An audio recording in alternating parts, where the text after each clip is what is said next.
Yet again, HBO's season premiere of Game of Thrones featured a few dramatic deaths, but the one that resounded the most, well, it was the tragic, if temporary, demise of HBO Go. For the second time in as many months, HBO's companion web app kicked the bucket Sunday night, stalling out when thousands of Starks and Lannisters logged on to catch the Thrones premiere. But if you were expecting HBO to be overly apologetic, think again.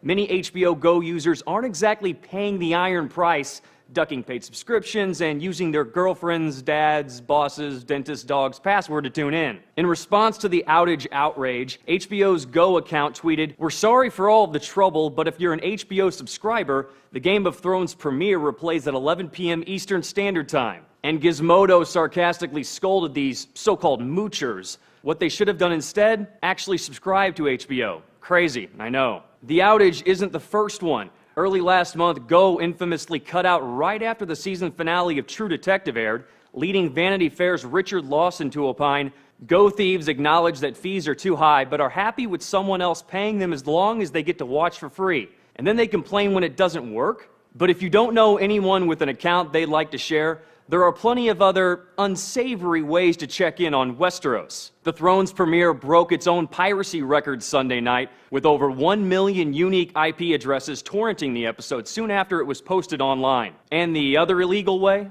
Well, we just talked about it. Turns out sharing your HBO Go password is indeed against the law, classified as a misdemeanor for violating the Computer Fraud and Abuse Act. Now, obviously, nobody's getting cuffed over peer-to-peer passwords, but as the New York Times public editor wrote last year, it's a very murky area when the companies themselves don't really seem to see it as a huge problem. And that's basically HBO's attitude. Last August, Jeff Bewkes, CEO of the network's parent company Time Warner, told investors that piracy and sharing leads to more paying subs. That's better than an Emmy. For Newsy, I'm Jay Struberg.